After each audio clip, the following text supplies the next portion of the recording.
자, 이번 시간에는 계시록에 대한 이야기를 좀 해보려고 합니다. 요한계시록은 많은 사람들이 어려운 책 혹은 잠긴 책 이렇게 설명하고 있는데, 이 요한계시록 자체가 열린 책이라는 뜻이고, 요한계시록 읽어보시면 아시겠지만 읽고 이해하라고 저희들에게 주신 책입니다. 하지만 환상과 이런 비전 이런 얘기들이 많이 나오기 때문에 요한계시록을 이해하기는 그렇게 쉬운 것은 아니긴 해요. 그렇지만 저희가 공부를 해온 바대로 모세오경, 그 다음에 다니엘서 이런 책들을 파악하고 있다면 이 요한계시록이 무슨 얘기를 하고 있는지는 저희가 어느 정도는 파악할 수가 있게 되겠습니다. 오늘은 요한계시록 관통을 할 건데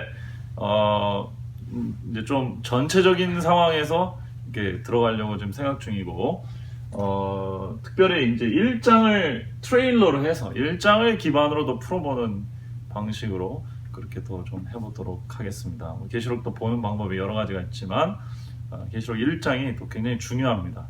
제가 이제 발견한 귀납적 성경 공부의 방법 중에 하나가 뭐냐면, 서론에 나와 있는 트레일러를 정확히 분석하면 앞으로 어떤 내용을 어떤 포맷으로 어떤 그 패턴으로 설명을 할지가 그 안에 들어가 있다.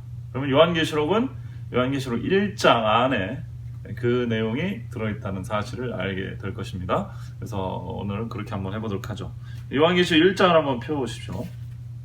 그래서 요한계시록 전체를 보기 전에 요한계시록 1장을 정확히 이해하는 것이 굉장히 중요한 겁니다.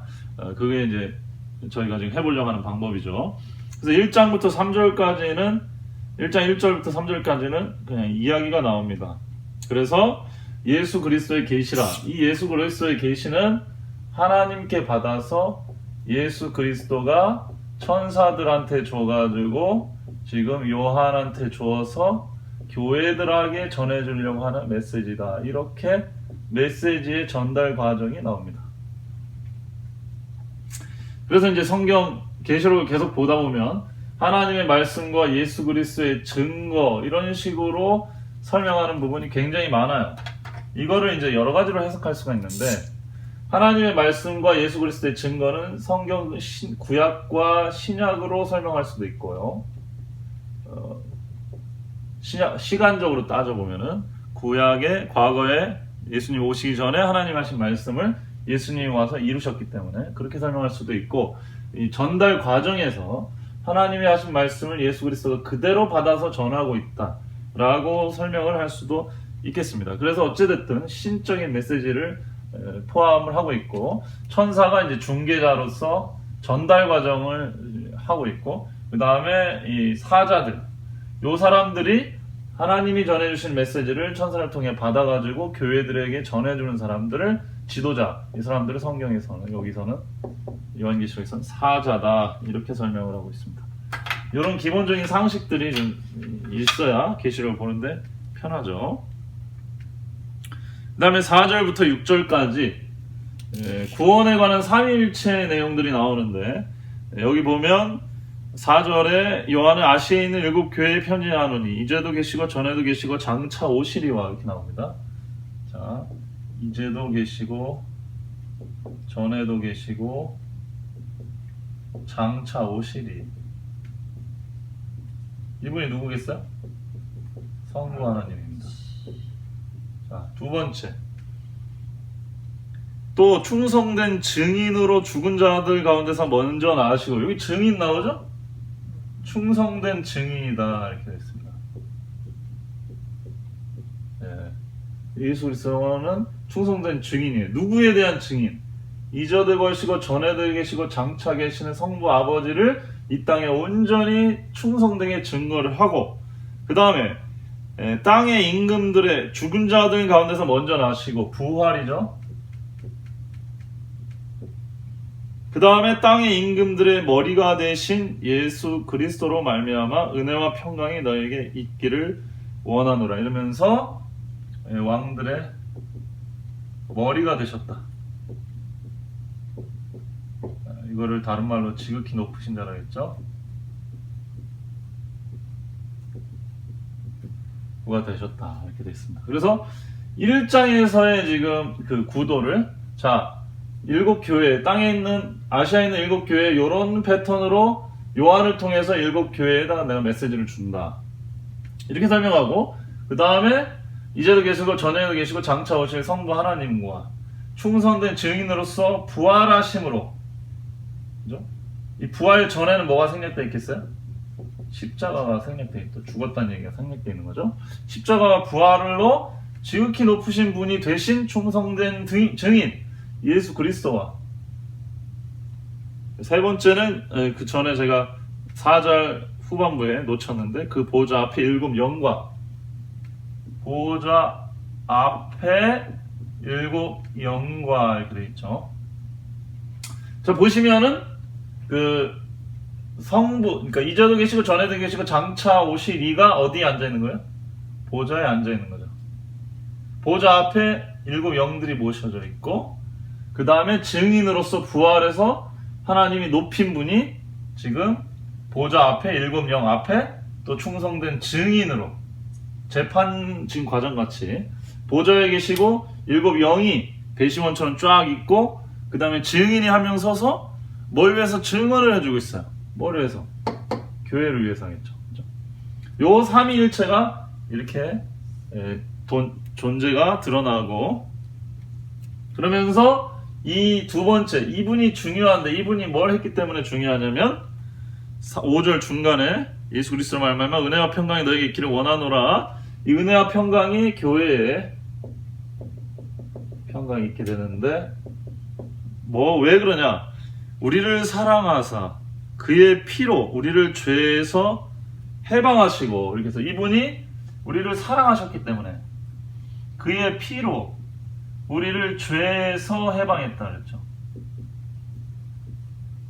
이게 중요하죠.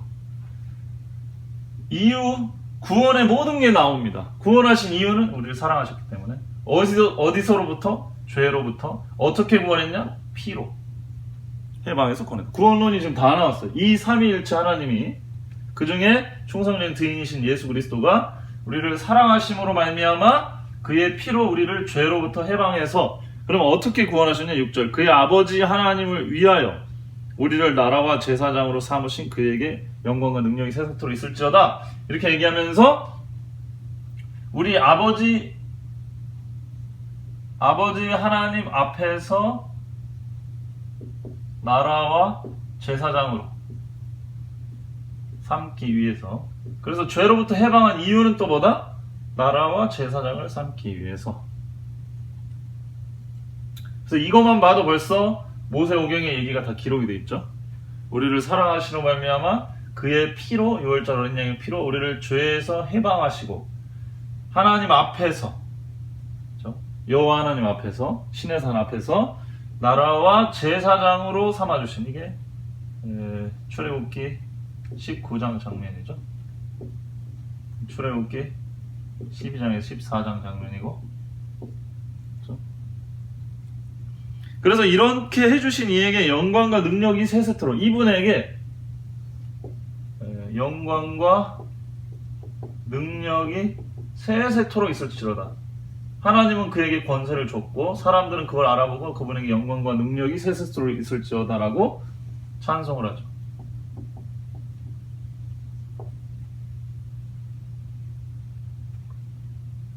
자, 그리고 8절에 갑자기 다시 주 하나님이 가라사대 나는 알파와 오메가라. 이제도 있었고 전에도 있었고 장차 올 자요 전능한 자라 하시더라. 그러면서 이 얘기가 다시 맞춰집니다. 다시 하나님 아버지를 얘기해요. 알파와 오메가라. 하나님이 말씀하시되, 이렇게 하면서 얘기를 합니다. 이 내용이 1장의 내용이에요.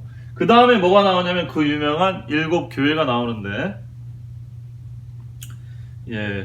10절에 주의 날에 내가 성령에 감동하여 내 뒤에서 나는 나팔 소리 같은 큰 음성을 들으니 너는 보는 것을 책에 써서 에베소, 서보나, 보가모, 두아디라, 사데, 빌라델피아, 라오디게아 일곱 교회에 보내기라 하고 봤더니 다니엘 10장에 나오는 것 같은 그런 존재가, 특별한 존재가 쭉 나옵니다. 그러면서 17절에 그가 오른손을 내게 얹고 가라사대 두려워 말라 나는 처음이요 나중이니, 그러면서 18절에 곧 산자라 내가 전에 죽었었노라. 처음이요 나중이니는 여기 얘기 같고, 내가 산자라 전에 죽었었노라 여기 얘기 같죠, 그죠? 그분이 볼지어다 내가 세세토록 살아있어 사망과 음부의 열쇠를 가졌노니 1장에서 이제 중요한 얘기들이 나옵니다. 이분이 사망과 음부의 열쇠를 가졌다 이렇게 나오죠. 이 말은 본인이 충성된 존인으로 부활하셨고 사람들의 피로 사서 죄로부터 해방해서 나라와 제사장을 삼아 주셨는데 이 사람들도 이 땅에 있는 한은 죽음을 피할 수가 없어요. 예수 그리스도께서 구원한다는 얘기는 사망과 음부로부터 그들을 풀어준다는 얘기죠. 죄로부터 해방된다는 얘기는 바로 그 얘기입니다. 그 열쇠를 지금 들고 계시는 분이 이제 올 거다 그 얘기를 하고 있고요. 그래서 계시록 1장에서부터 분명한 방향성과 그 복음에 대한 이해가 정확하게 기록이 되어 있습니다. 구원을 위해서 삼위일체 하나님 모두가 움직이시고 재림을 위해서도 마찬가지시고 구원의 내용은 딱 이거 죄로부터 해방돼서 나라와 제사장이 되는 거고 그 일을 구체적으로 하기 위해서 예수 그리스도가 사망과 음부의 열쇠를 들고 지금 교회들을 통해서 일을 하고 있다. 이 구도를 좀 정확하게 보시면 되겠습니다. 그래서 19절에 1장 19절이 전체 포맷을 그려주는 내용이 되겠습니다. 내가 본 것과 이제 있는 일과 장차 될 일을 기록하라. 그래서 지금 기록이 되는 겁니다. 1장에서 일단은 본 거는 여기까지가 이제 서론이었고 본 거는 뭐냐면 이 존재가 손에 7별을 들고 있고 7 촛대 사이를 지나다니고 있었어요. 이 장면이 나옵니다. 그리고 내가 본 것과 이제 있는 일과 장차 될 일. 그러니까 내가 지금 본 거는 1장입니다. 그 다음에 이제 있는 일, 그게 2장, 3장입니다. 그 다음에 앞으로 될 일이 4장, 5장입니다. 이제 4장, 5장부터 있는 일들입니다. 그래서 내가 본 일이 1장이고요. 지금 되고 있는 일이 2장, 3장이고 이제 있는 일.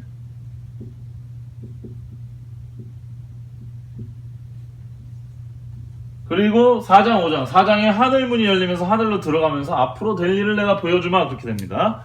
4장 1절을 보시면 이 일 후에 내가 보니 하늘에 열린 문이 있는데 내가 들은 바 처음에 내게 말하던 나팔소리 같은 그 음성이 가로되 그죠? 나팔소리 같은 그 음성이 처음에 여기 나왔던 음성인데 1장에 내게 말하되 이리로 올라오라 이후에 마땅히 될 일을 내가 내게 보이리라 이러면서 4장에 하늘 문으로 들어가죠.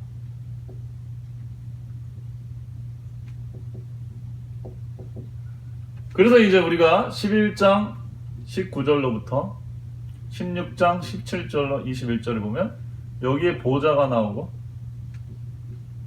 지성소가 나오는 얘기가 중요하게 되는 것입니다. 4장에는 문이 열리는 걸로 나오니까 여기가 더 깊이 들어가는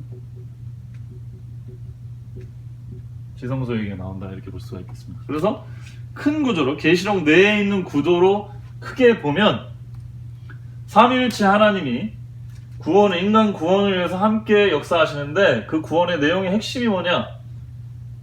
정리를 크게 하자면 여기는 구원의 주체죠. 이렇게는 구원의 주체. 구원의 대상은 우리고 구원의 내용이 여기죠.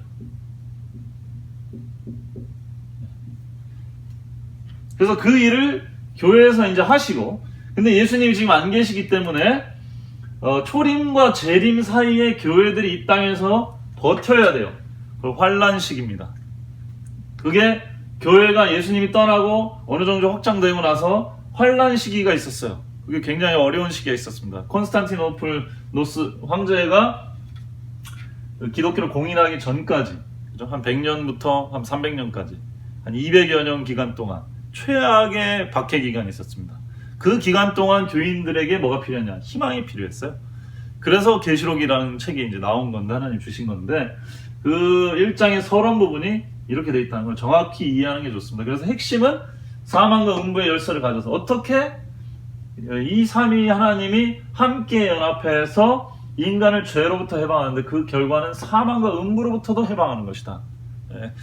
이 땅에 예수님이 초림했을 때는 죄로부터 구원이 많았죠. 그러나 사망과 음부로부터의 구원은 잘 보지 못했습니다. 그러나 앞으로는 이 사망과 음부 자체로부터, 어떻게 보면 죄 전체로부터, 결과로부터 교회 전체를, 하나님의 백성을 다 어떻게 구원하실 것인가에 대해서 보여주겠다는 거예요. 그래서 지금 너희가 본 거, 네가 지금 이전에 본 거하고 그다음에 지금 일어나고 있는 일, 교회에 일어나고 있는 상황에 대해서, 그리고 앞으로 있는 일에 대해서 요 관점을 가지고 풀어보겠다라고 하는 게 계시록이다 이 말이에요. 정리가 됐습니까? 오케이. 자, 그래서 1장에 보면 일곱 촛대 일곱 별이 본 것이 나오고 그 해석을 1장 마지막에 딱 해줍니다. 내 본 것은, 그렇죠? 네가 지금 이전에 본 것은 일곱 별의 비밀과 일곱 금촛대라. 일곱 별은 일곱 교회의 뭐요? 사자요. 나오죠? 사자는 사람이란 얘기다. 지도자들. 일곱 촛대는 뭐다? 일곱 교회니라. 이렇게 나왔습니다. 요한이 사자이기도 하고. 그래서 일곱 별이나 일곱 촛대나 같은 개념이죠. 한마디로 말하면 교회와 그 교회의 지도자라고 했으니까. 근데 이 모습이 예수님이 일곱 촛대 사이를 거닐고 손에 일곱 별을 들고 다닌단 말이에요. 그러니까 하나님께서 교회와 교회의 지도자들을 예수님께서 직접 케어하고 계신다는 사실이 1장의 그림에 그려진 겁니다. 그래서 이렇게 계시가 주어지고 삼위 하나님이 이런 분이시고 그 복음을 구원을 이렇게 하시고 교회에 대해서 그분들이 관심을 가지고 지도자를 한다. 왜? 삼위일체 하나님에 대해서, 구원의 주체에 대해서 알고 있고 구원의 내용을 정확하게 알고 전달하고 그것을 보유하고 있는 데는 이 땅의 대리자는 교회이기 때문에 하늘의 영의 세계는 착착착착 진행대로 진행되지만 진짜 중요한 거는 이 땅에 하나님의 나라가 서기 위해서 하나님의 백성들이 준비되고 구원을 받아야 되기 때문에 교회가 중요하다 이거예요. 그래서 충성된 증인, 부활하심으로 지극히 높으신 자가 되신 분이 지금 보기에는 우리와 함께 있지 않고 하늘나라 가셨지만은 실제로는 그분이 뭐하다? 교회와 교회의 사자들을 지금 돌보고 계시다. 그 얘기가 1장 핵심 내용입니다. 자, 그 다음에 2장으로 넘어가면 2장 1절을 보시면 에베소 교회의 사자에게 편지하기를 이렇게 되어 있습니다. 그러니까 우리가 성경을 잘 봐야 돼요. 에베소 교회에 편지하는 게 아닙니다. 에베소 교회의 사자에게 편지하는 게 나오는 게 2장 3장. 에베소 교회뿐만 아니라 아예 교회가 나오죠. 7 교회의 사자에게 편지하기를. 그러면서 누가 편지를 하는 걸로 나오냐면은 7 별을 붙잡고 7 금초태에 다니시는 이가 가라사대. 그 다음에 8절 서머넷 교회 보면은 처음이요 나중에 죽었다가 살아나신 이가 가라사대. 12절에 보면 좌우에 날선 검을 가지신 이가 가라사대. 다 누구냐? 예수님이 직접 7 교회 사자들에게 명령해서 7 교회에 보내는 메시지를 전해주는 장면이 나오는 게, 이게 전에 본 것이고 지금 있는 일이에요. 그리고 마무리는 예수님이 귀 있는 자는 성령이 교회들에게 하시는 말씀을 들을지어다 이렇게 얘기합니다. 교회도 아니고 교회들입니다. 그래서 예수님이 7 교회 사자에게 직접 뭔가 그 전략회의를 해주는 것처럼, 권고를 해주는 것처럼 얘기가 나오면서 동시에 이 말씀을 통해서 귀 있는 자들은 성령이 각 교회들에게 성령님께서 하시는 말씀이 뭔지를 들어봐라 이렇게 나옵니다. 이 얘기가 이제 앞으로 보좌 앞에 7 영이 4장 5장이에요. 이게 성령님인데 예수님하고 어떤 관계를 갖고 있는가가 4장 5장에 나오는 거예요. 그럼 2장 3장까지 정리됐습니까? 자, 예수님은 충성된 증인이라는 걸 알아야 돼요. 그래서 예수님은 항상 하나님하고 또 구분해서 쓰지 않습니다. 이제도 계시고 전에도 계시고 이런 얘기로 나와요. 예수님이 7 사자에게 편지한다, 얘기한다는 얘기는 예수님과 하나님이 같이 얘기한다는 얘기고 그 얘기 속에는 성령의 음성도 들어있다는 얘기가 되죠. 그래서 삼위일체에 대한 아주 적극적인 그 옹호가 요한계시록에 나타납니다. 왜냐? 초대교회 때 삼위일체에 대한 공격이 많았기 때문에. 그래서 이 하나하나 그냥 쓰인 게 전혀 없죠. 자, 4장으로 넘어온 4장 5장에는 하늘 경배가 나타나죠. 하늘 문이 열리고 그 위로 들어갑니다. 그러면서 장차 될 일이 이제 나타납니다. 왜냐하면 영의 세계는 이게 은밀한 세계이기 때문에 그냥 미래이기도 하고 영적 일이기도 해요. 그래서 현재부터 다시 시작되지만 어쨌든 장차 될 일로 나옵니다. 그래서 하늘 예배가 시작되죠. 저는 영적 예배라고 돼 있고요. 거기 보면은 보좌에 앉으신 이가 나타납니다. 세 가지 색깔을 가지고 있어요. 굉장히 특이하죠. 6월 3일째 또 보시는 분이 계시고, 그 다음에 24장로가 둘렀고 면류관을 던지면서 예배를 하고 있죠. 예배입니다. 그 다음에 그 가운데 그 계시록 4장에서는 이렇게 표현하고 있습니다. 5절에 보좌로부터 번개와 음성과 뇌성이 나고, 그죠? 하늘 보좌 안에 뭐가 들어있는지 나중에 우리가 보면 다 알게 되죠. 7 보좌 앞에 7 등불 켠 것이 있으니 이는 하나님의 7 영이라 이렇게 기록되어 있습니다. 자, 그리고 네 생물이 있는 장면이 나온 게 4장입니다. 여기에 7 등불 켠 게 있다. 메노라처럼 한번 그려보죠.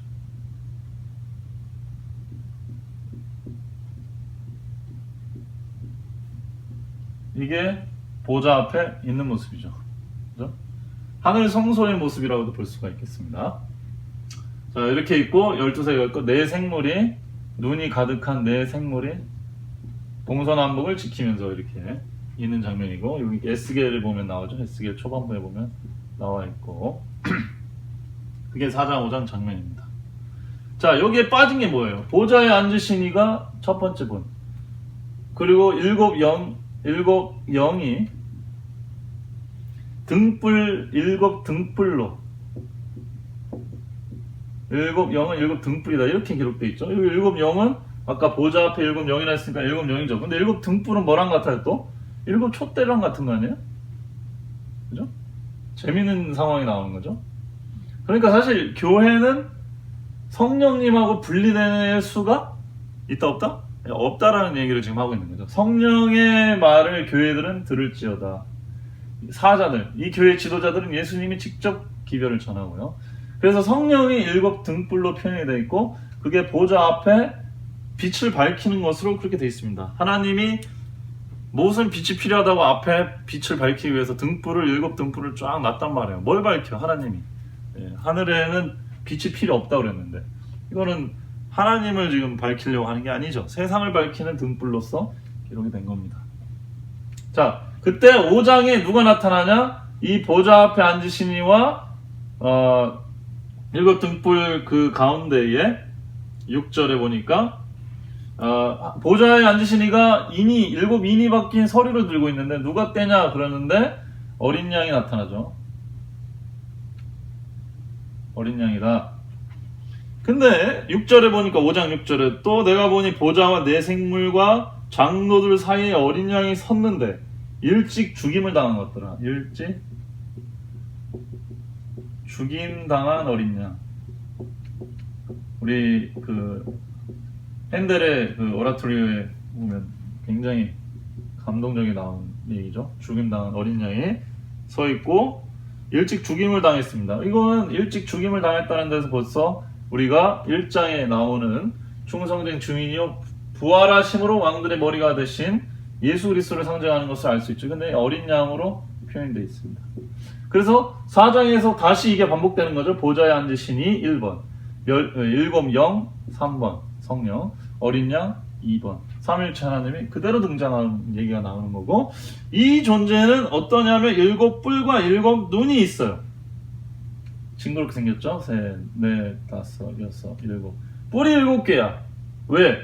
가장 높은 왕들의 머리가 되었다기 때문에 뿔이 7개, 완전한 권세를 의미하는 거죠. 그리고 뿔은 영광이라는 말도 되거든요. 그 다음에 눈도 7개. 하나, 둘, 셋, 넷, 다섯, 여섯, 일곱. 징그러워. 어린 양이도 하나도 안 귀여워요. 징그럽게 생겼어요. 다 상징이니까. 근데 이 7눈은 온 땅에 보내심을 입은 하나님의 7인이라 이렇게 되어 있어요. 영이라 이렇게 되어 있습니다. 이게 7눈은 7영이라고 또 되어 있어요. 7영 있잖아요. 근데 이 7영은 온 땅에 보내심을 받았다 이렇게 되어 있다고요. 그래서 제가 얘기하는 게 지금 하늘 예배인데 장면을 보시면 보좌에 앉은 분이 계시고 그 앞에 7영의 등불을 상징하는 7 등불이 있고 그 가운데 어린 양이 있는데 어린 양의 7 눈이 달려있는데 그것도 7영이라 그래요. 그럼 7영이 두 배에 있느냐? 아니에요. 보는 관점에 따라서 그렇게 설명을 하는 거죠. 7영이 두 분일 수는 없어요. 7영이 있는데 이 7영은 어디 있다 지금? 온 땅에 보내심을 받았다 이렇게 되어 있습니다. 그러니까 우리가 생각을 자세히 해봐야 되는데 이건 굉장히 복합적으로 지금 설명이 되어 있습니다. 7 등불, 7영은 같은 얘기고 뭘 비추느냐? 땅을 비춰주고 있는 거예요. 그러면 이게 뭐예요? 7 촛대랑 같은 얘기가 되죠. 7 촛대와 7 사자는 하나님의 영으로 하나님의 세계와 완전히 뭐 된 거예요? 연결되어 있는 겁니다. 그리고 그게 기초는 뭐예요? 어린 양이라고. 그래서 교회의 머릿돌이 누구야? 예수 그리스도죠. 교회의 머릿돌이. 교회가 만약에 이렇게 있다고 한다면 교회의 머릿돌이 예수 그리스도입니다. 우리가 예수 그리스도의 기초에서 쌓아 올려져 가요. 그래서 이거를 올간이라고 해요. 올간. 기관이에요. 유기적인 유기체라고요. 그 다음에 여기서 에너지를 만약에 나무라고 한다면 이 교회가 에너지 유동이나 흐름은 누가 담당해? 그건 성령이 담당한다. 무슨 말인지 이해가 되겠습니까? 그래서 교회는 예수 그리스도의 몸이 한 몸이에요. 붙어 있어요. 그리고 그 예수 그리스도와 한 몸이 되는 연결을 누가 시켜줘? 성령님이 시켜주는 거죠. 그 얘기를 지금 하고 있는 거예요. 그림이. 그래서 4장 지금 이 그림을 보여주려고 차분차분 설명하고 있습니다. 그래서 이전에 본 일, 이제 있는 일, 7교회에서 지금 지지고 볶고 하는 일들이에요. 그렇지만 그 문제를 하늘도 똑같이 지금 투쟁하면서 하고 있다는 거예요. 그거를 보좌에 계신 하나님 보고 계시고 어린 양과 성령이 협력해서 온 우주가 지금 교회의 스트러글링에 몰입해서 그걸 도와주려고 그렇게 하고 있다. 왜? 사망과 음부의 열쇠를 가지신 이 사업을 이 땅에서는 교회를 통해서 밖에는 할 수가 없기 때문에 이것이 이 계시록의 핵심적인 메시지다 이 말이죠. 그래서 이 어린 양이 이 보좌에 앉으신 이의 그 권세 7인이 봉해진 그 문서를 띄기 시작하죠. 왜 그러겠어요? 이게 교회에 유익이 되니까 띄겠죠. 당연히 그렇게 생각할 수밖에 없습니다. 환란을 주기 위해서 띄는 게 아니고 이 교회가 궁극적으로 결국 사망과 음부의 열쇠로 그들을 열어서 그들을 완전히 죄로부터 해방해서 나라와 제사장으로 삼아서 영원히 죄 없는 세상에서 살게 하도록 이 일찍 죽임당하신 어린 양이 그 권세를 받아가지고 그걸 떼는 일을 하는데 교회하고 이분이 분리가 되어 있는 게 아니라고요. 그 일을 성령과 교회 예수 그리스도의 몸으로서 이 땅에서 누가 하는 거예요? 교회가 하는 겁니다. 그래서 마지막 재림 때까지의 구속의 역사의 사업을 이 땅에서 누가 전진해 나가냐? 7 발자국을 교회가 전진해 나가는 거예요. 현재는 문제가 많은 그런 교회들이지만 그런 교회들이 예수 그리스도의 붙들린 지도자들을 데리고 성령의 음성을 들어가지고 결국 뭘 하냐? 그래서 이기는 자는 이렇게 나와요. 전쟁의 이거는 결국 승리를 하게 될 것이라는 얘기를 하고 있는 거죠. 그러면 상급을 준다. 이 얘기하는 겁니다. 그거 하려고 7인 뛰는 거예요. 오케이? 정리가 됐습니까? 그래서 7인이 이제 띄어지죠. 6장부터. 처음에 내 말이 나오고 이 땅에 여러 가지 환란을 갖다 줍니다. 그게 7인의 얘기죠.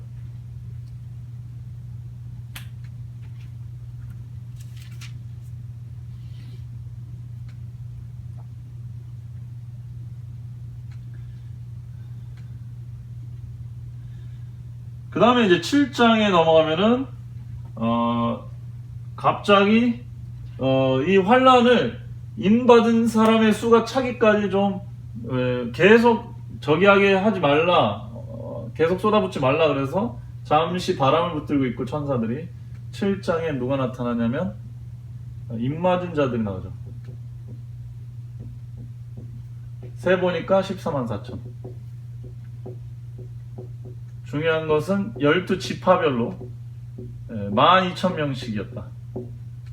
딱 정리돼서 나왔다. 이렇게 설명이 되어 있는 게 중요합니다.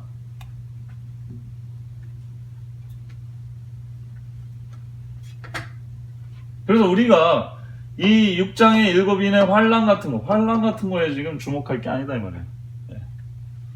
교회가 전진하고 마지막 최후 승리로 나아갈 때 환란은 어려움은 있을 수밖에 없는 것을 설명을 하고 있는 거고, 7장에 이 환란을 통해서 승리한 자들, 입맞은 자들이 나타나게 되는데, 그 사람들은 9절에 보면 2일 후에 내가 보니 각 나라와 족속과 방언과 백성에게서 아무라도 능히 설 수 없는 큰 무리가 흰 옷을 입고 종려나무 가지고 들고 나와서 보좌 앞과 어린 양 앞에 서서 큰 소리로 외쳐 가로되 구원하심이 보좌에 앉으신 우리 하나님과 어린 양에게 있도다 얘기합니다. 13절에 장로 중에 하나가 응답하여 이르되 이 흰 옷 입은 자들은 누구냐? 이 사람들의 아이덴티티를 한번 정리를 해봐야 돼요. 이 사람들은 입맞은 자들이라고 그랬고 셀 수 없이 큰 무리라고 그랬고,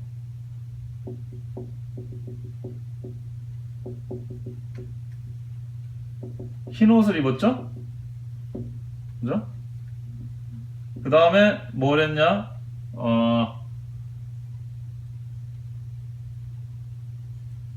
그 14절에 이는 큰 환란에서 나오는 자들인데 어린 양의 피에 그 옷을 씻었다. 어린 양의 피에 그 옷을 씻었다고 되었고 환란에서 나온 자들이라. 그 다음에 또 뭐라고 설명했냐면 어린 양의 피에 그리고 그들이 하나님의 보좌 앞에 있고 또 그의 성전에서 밤낮 하나님을 섬기매 보좌에 앉으시니가 그들 위에 장막을 치시리니, 위에 장막을 친다 이렇게 됐죠. 이거 앞으로 될 얘기를 미리 설명을 막 다 해버리시는 것 같아. 16절에 저희가 다시 줄이지도 아니하고 목마르지도 아니하고 해나 아무 뜨거운 기운에 상하지 아니할지니 이는 보좌 가운데 계신 어린 양이 저희의 목자가 되사, 보좌의 어린 양이 목자가 되사 저희들을 생명강가로 인도할 것이기 때문입니다. 그러면서 모든 눈물을 씻어주신다. 그래서 지금 2장에는 교회 얘기가 나오고 4장 5장에서는 단절이 됩니다. 영의 세계로 이야기가 들어가요. 여기서부터는 뭐다? 앞으로 될 일. 중요한 게. 그래서 4장 5장에 하늘 예배가 나타나고, 하늘 예배의 핵심은 보좌에 앉으시니 7등불, 그 다음에 어린 양인데 여기서 7영, 7등불은 교회를 상징한다. 그래서 교회가 약간 종속적인 존재인 것처럼 나와요. 6장에 그 어린 양이 그래서 인을 띄기 시작합니다. 그래서 일들이 이루어지고 환란이 일어나는데 하나님의 백성들이 이 땅에서 또 출현하기 시작한다 이거죠. 이 환란 가운데서. 그 사람들은 14만 4천이라고 부르는데 다음에 보니까 다르게 표현하자면 셀 수 없이 큰 무리, 흰옷을 입은 사람들, 어린 양의 피로 이 흰옷을 씻은 사람들이라고 할 수 있고, 환란에서 나온 자들이고 그들 위에 장막을 치시고, 목자, 어린 양이 그들의 목자가 되고 결과론적으로 모든 눈물을 씻어주신다. 이 얘기는 뭐야? 환란을 극복하고 승리해서 상급을 얻는다 이 얘기가 되겠죠. 그래서 7장에서 벌써 희망적인 이 땅의 교회가 승리하는 얘기를 지금 해주고 있는 장면이 나오는 거예요. 그게 7장 얘기입니다. 그 다음에 8장 9장에 7인의 마지막 인이 띄어지면 7 나팔이 불러지죠. 7 나팔은 본격적인 환란이 드러나고, 그 다음에 10장, 11장에 작은 책하고 두 증인이 나옵니다. 그죠? 충성된 증인이 나오고 여기는 두 증인으로 표현이 되어 있습니다. 작은 책을 먹고 예언을 하는데 그 10장을 들어가 보시면 10장 7절이 11장하고 연결되는데 일곱째 천사가 그죠? 일곱 나팔에서 일곱째 나팔이 세이브돼 있었어요. 6節까지만 나왔어요. 8, 9장이. 11장 뒷부분에 일곱째 천사가 나팔을 불죠. 그러면 뭐가 이루어지냐면 하나님의 비밀이 그 종 선지자들에게 전한 하나님의 비밀, 그 종 선지자들에게 전한 복음과 같이 성취되리라 이렇게 나옵니다. 자, 환란이 이제 쭉 있는 거예요. 그래서 6장, 8장, 9장 그 세계는 이 땅에서 이 교회가 온전한 승리를 하기 전에 환란을 당한다는 얘기예요. 그래서 7장에 이 환란 속에서도 승리할 것이라는 희망을 잠깐 주고 11장에 이제 환란이 끝이 있다 이거죠. 일곱째 나팔이 불면 하나님의 비밀이 복음 전하신 것처럼 성취되겠다. 그 얘기를 하고 있는 겁니다. 그래서 일곱 인과 일곱 나팔의 마지막에 끝에 하나님의 나라의 성취가 이루어질 거예요. 이 말은 성도들이 나라를 얻고 사망과 음부의 열쇠를 온전히 열어 제껴서 승리하신 하나님 백성 돼서 하나님 그 위에 장막을 치시고 그들의 목자가 되시고 모든 눈물을 씻어주시고 승리의 상급을 받게 될 것이다. 일곱 교회가 성령의 교회들이 하시는 음성을 듣고 이겨서 전쟁에 승리해서 상급을 받게 돼. 이게 성취되겠다 이런 얘기입니다. 그래서 지금 이 10장 7절하고 10장 7절 그 다음에 이것의 성취인 11장 15절이 중요한 게 15절부터 중요한 거예요. 여기서 일곱째가 나팔을 붑니다. 그래서 하나님의 비밀, 복음이 성취되는 게 내용이 뭐냐? 여기 나오는 게 15절에 보니까 일곱 천사가 나팔을 불며 큰 음성이 나서 가로되 세상 나라가 우리 주와 그리스도의 나라가 되어 세상 나라가 망하고 주는 여호와죠. 그리스도의 나라가 된다. 결국 뭐야? 나라가 바뀜. 정권 교체. 하늘은 이미 하나님께서 세력을 가져갔죠. 그러나 이 땅은 세상 나라는 아직 정리가 안 됐어요. 그래서 누구를 통해서 이 독립운동, 이 나라를 회복하는 운동을 하냐면 교회를 통해 가지고 하나님께서 이 땅의 세력을 장악하려고 한다는 말이거든요. 그 일이 일곱째 천사, 일곱째 나팔을 불 때 온전히 성취되겠다라고 하는 겁니다. 하늘에서 얼마나 지금 기뻐하겠어요. 당연히 기대하고 막 그렇게 하겠죠. 이 땅에서는 어렵게 환난 중에서 베옷을 입은 것처럼 증언하고 있어요.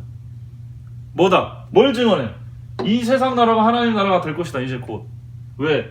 예수 그리스도가 사망과 음부의 열쇠를 가지셨기 때문에. 예수 그리스도가 교회의 머리시고 우리 교회의 승리를 가져다 주실 분이기 때문에 그거를 이 땅에서는 환난 중이지만 하나님의 승리가 가까웠다는 것을 계속 증거하는 겁니다. 그것이 바벨론의 세력을 어렵게 만들죠.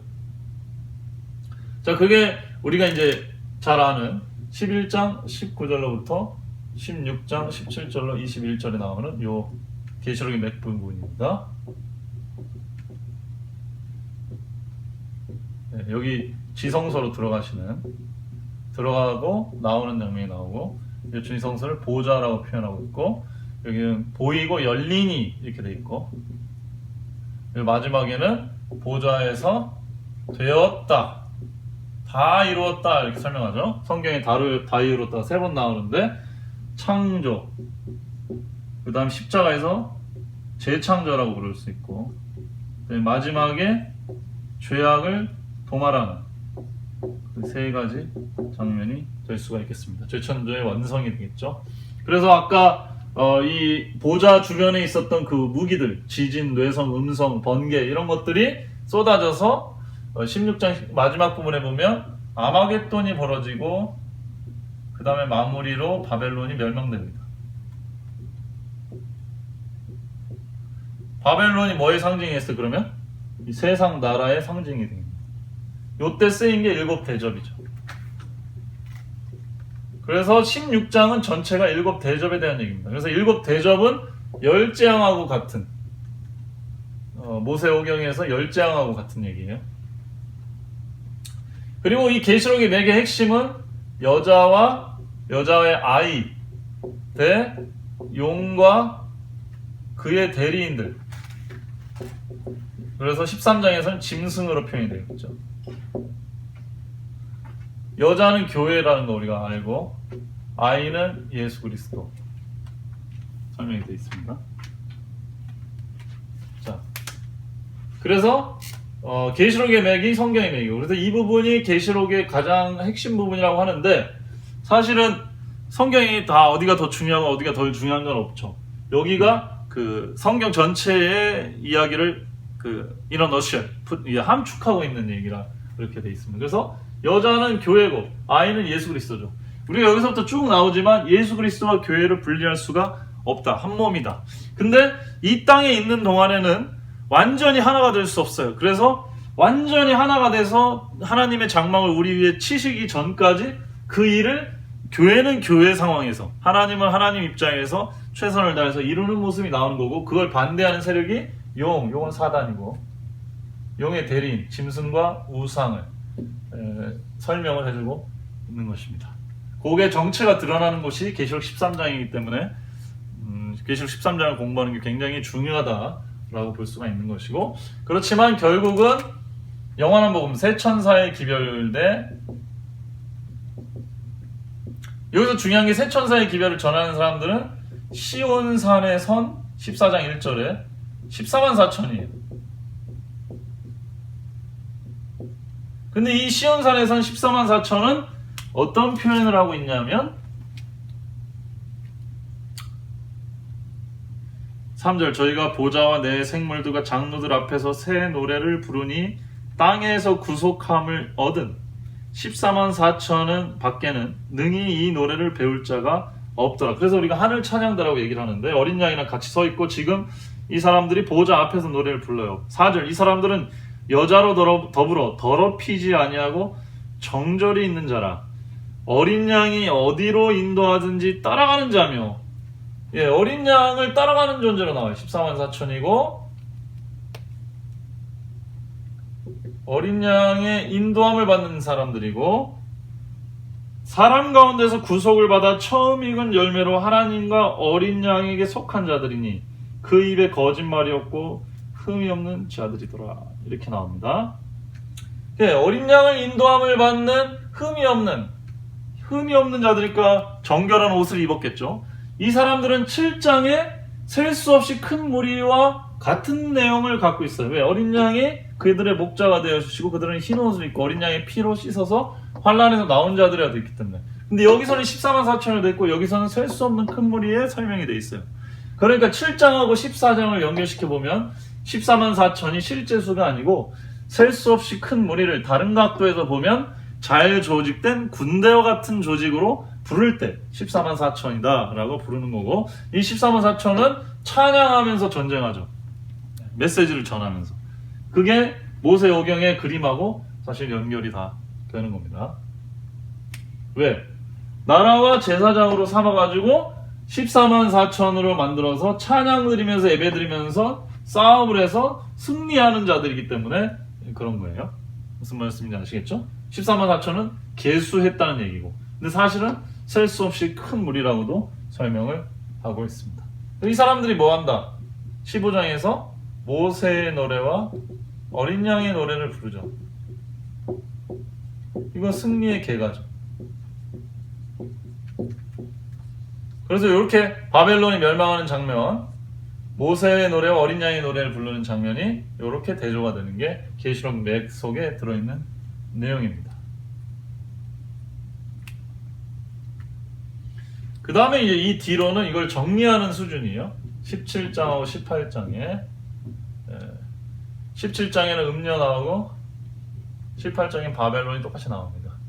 둘 다 물 위에, 백성 위에 인기를 기반으로 했고 거짓 선지자들 데리고 활동을 했던 사람들인데 왜 멸망을 받을 수밖에 없었는지에 대한 얘기가 나오고, 그 다음에 19장하고 20장에 19장엔 두 잔치 나오는 거 아시죠?